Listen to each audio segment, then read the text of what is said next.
देखिए, महन जी जैसे वरिष्ठ और अनुभवी नेता अगर लाठी से मारने की बात करने लगे प्रधानमंत्री जी को, तो ये उनकी हताशा का ही परिचायक है।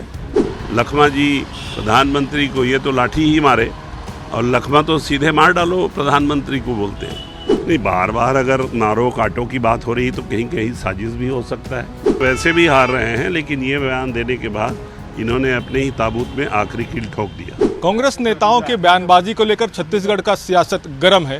भाजपा लगातार कांग्रेस पर हमलावर है। हमारे साथ सीनियर विधायक धर्मजीत सिंह जी हैं। किस तरह से देखते हैं लगातार बयानबाजी का दौर, पहले महंत अब लखमा, किस तरह से इसको भाजपा लेकर चल रही है? और हम देख रहे हैं लगातार आप लोग बयानों को लेकर कांग्रेस को घेरने में लगे हुए हैं।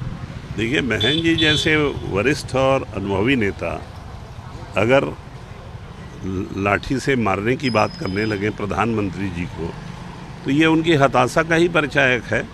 और निराश हैं, हताश हैं। उनको दिख रहा है कि हार बिल्कुल सामने खड़ी हुई है, तो वो अपने आप को चर्चा में रखने के लिए या एक दांव चलने के लिए वो बयान दे रहे हैं कि प्रधानमंत्री को लाठी से मारने के लिए भूपेश बघेल और देवेंद्र यादव को अधिकृत किए। मतलब अपन तो खुद तो डूबे सनम, तुमको भी ले डूबेंगे, दोनों को भी ले डूबने का सब ये बयान है। और भारतीय जनता पार्टी 11 की 11 सीट जीत रही है। लखमा जी प्रधानमंत्री को ये तो लाठी ही मारे, और लखमा तो सीधे मार डालो प्रधानमंत्री को बोलते हैं। ये कोई तरीका होता है क्या चुनाव में इस प्रकार की भाषा का बात करने का? ये हताश लोग हैं, निराश लोग हैं, आंख में इनको हार दिखाई दे रही है, इसलिए इस प्रकार की बयानबाजी कर रहे हैं। भाजपा किस तरह से देखती है? क्या कांग्रेस की कोई ये रणनीति का हिस्सा है या फिर कोई साजिश? इस तरह से आप आशंका जाहिर कर चुके हैं। नहीं, बार बार अगर नारों कांटों की बात हो रही तो कहीं कहीं साजिश भी हो सकता है। इसलिए हम तो चाहेंगे एडमिनिस्ट्रेशन से कि वो इस हर एंगल में देखे कि प्रधानमंत्री जी के ऊपर कोई अटैक तो नहीं हो रहा है, कोई साजिश तो नहीं हो रही उनको मारने उड़ने की।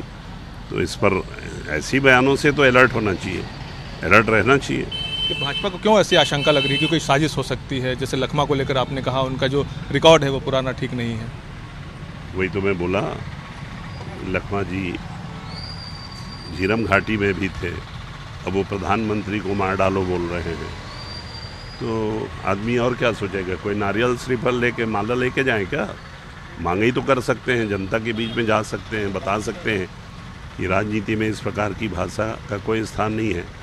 राजनीति में प्रजातंत्र के सबसे बड़े, लोकतंत्र के सबसे बड़े त्यौहार में जो कि हिंदुस्तान में चल रहा है, उसमें हिंसा और मारपीट और ऐसे बयानों का कोई स्थान नहीं है। भाजपा ये मान रही है क्या कि कांग्रेस के छत्तीसगढ़ में अगर कहें तमाम लोकसभा क्षेत्रों में हार का कारण अगर कहें तो यही बयानबाजी उनका बनने वाला है? ये वैसे भी हार रहे हैं, लेकिन ये बयान देने के बाद इन्होंने अपने ही ताबूत में आखिरी कील ठोक दिया। बिल्कुल, ये थे नेता धर्मजीत सिंह, जिनका साफ तौर पर कहना है कि कांग्रेस हताश, निराश है। और इसके साथ ही उन्होंने एक बड़ी आशंका भी जताई है कि जिस तरह से कांग्रेस के नेता बयानबाजी कर रहे हैं, कहीं ना कहीं उनकी एक साजिश भी हो सकती है। कैमरा सतीश मिश्रा के साथ जितेंद्र थवाइत, IBC 24 बिलासपुर।